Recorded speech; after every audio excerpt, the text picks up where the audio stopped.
Up, everyone? Jordan here, the FitBiz podcast. So excited to talk to you today. This will be a short, quick value, quick perception shift episode, if you will. And I'm going to talk to you about a funny story that our client, or our success director of client success, Travis, who, if you're a client, you know Trav trained real well. He shared this with me, and he's like, "Hey, you should use this in some way in marketing." I'm like, "Man, this video is hilarious." So it's this story about Payless Shoes and how they played this prank that I'm not going to like reveal the whole story. You might maybe have heard this, but they revealed this prank, which really just goes to show this idea between value and price, and how value and price are two very different things. And I'm just going to play the video for you, and then we'll unpack it a little bit. And this is going to help you to better understand and have confidence as to why you should be pricing your program appropriately. In other words, not undercharging. So let's go ahead and play the video, and then we'll unpack it from there. Making headlines by the chain Payless Shoes. They held a grand opening of a luxury store with a different name but the same shoes, and charged hundreds more for those same shoes. Customers paid. Here's ABC's Kana Whitworth. Behold, Payless. We built a fake luxury store in Los Angeles and filled it with Payless shoes. The guests at our grand opening party had no idea. Guests invited to check out what looked like a luxury shoe shop. They're elegant, sophisticated. I just think it's so classy. And I could tell it was made with high quality material. A $35 shoe going for $645, an 1,800% markup. Store owners sat on their heels as fashion influencers emptied their wallets. I would pay $400, $500. Yeah, people are gonna be like, "Where'd you get those? Those are amazing." Then they're let in on the prank. These are actually from Payless. You've got to be kidding me. Shut up. Are you serious? But those shoppers were refunded their money and they got to keep the shoes. Okay, hilarious, right? But that's just human nature.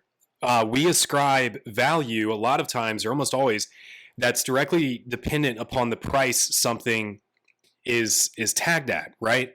So in other words, price and value are often used interchangeably, but they have entirely separate meanings. Value is how much you believe something is worth, whereas price is simply how much it costs to buy something. And people provide more value, or they ascribe more value to the same product simply by the price being higher, right? So we don't just charge higher prices because our product is better. We charge higher prices because that actually makes our product better. And so, you know, if you're shopping for anything, right? Let's just take this example of shoes. Everybody in this Payless shoe store, they ascribed high amounts of value to these shoes simply because the price was outrageous and they were excited to pay for it. So when you're thinking about your program, your service, how are you positioning it? Because when you go to pitch your price, or let's say you have even worse, you know, a price on a website somewhere that's like, you know, $300 a month for coaching or $200 a month for coaching. When people see that, right away they're coupling what you're selling with every other just general program they see out on the internet. So therefore, they're automatically going to look at this with a commodity sort of mindset where they're thinking, well, it's not the cheapest, so I'm not going to purchase it. But what if you were more expensive than everybody, right? Then automatically you're going to put your product into basically a department or a category of its own, and they're going to think this is different than what I've seen or heard of or considered trying, or maybe that I have tried in the past. Perhaps they have already paid for coaching the same amount that you're charging, so or relative to that, automatically they're going to think, well, this is the same thing I've already tried.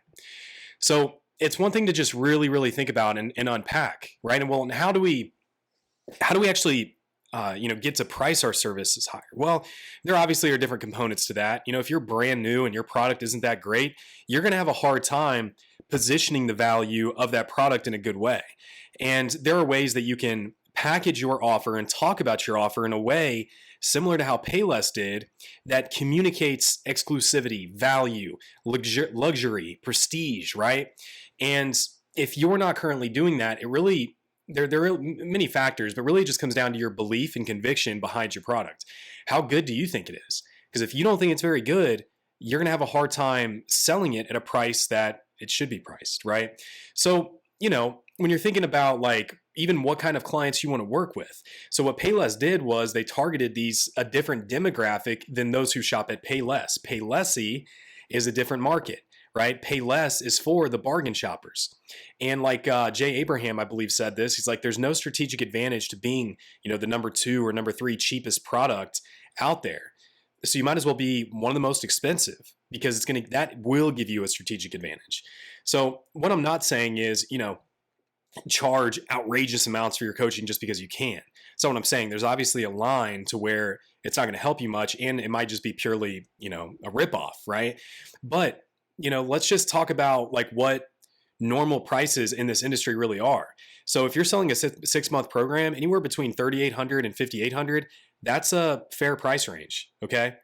And if you're wondering like, man, how do I possibly do that? You just got to unpack what you're actually doing and delivering to your customers. So going deep into your ideal client's situation and understanding what are you actually providing them. Maybe they're at a health risk, right? That's going to, like, health is the most important and most valuable thing that we could possibly have. And it can be one of the most expensive if not taken care of. Are they lacking confidence that's causing them to stay in a negative work environment or a negative relationship? Are they unable to play with their kids because they just can't keep up? What are the ripple effects that's going to happen if they're able to solve the problem that they're dealing with? If they're more confident in their skin, how does that impact their career, their ability to make money, even their kids' futures, right?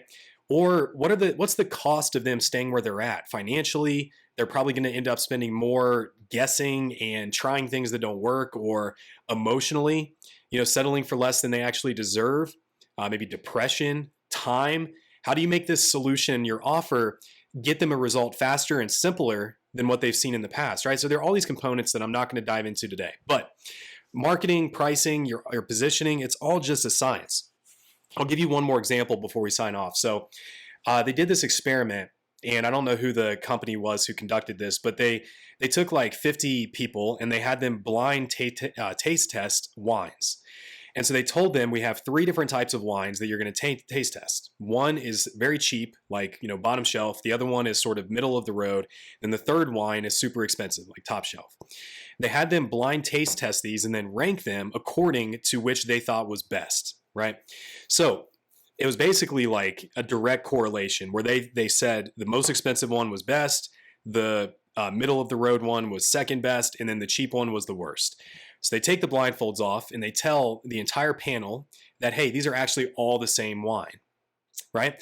The reality is we're all selling the same shit. We're all selling fitness, which really just comes down to creating a calorie deficit, right? It comes down to accountability of eating less than you're expending, moving more, having good training. Like, there's nothing inherently different or more quote unquote valuable about what we do. It's just all how we package it, and understanding that simple lever of price also is a big determinant as to whether or not that person will take your program seriously and will get results. All right. So anyways, I hope you found maybe a quick epiphany here, a quick mindset shift, because if there's one thing I can leave you with this podcast is just changing the way that you think.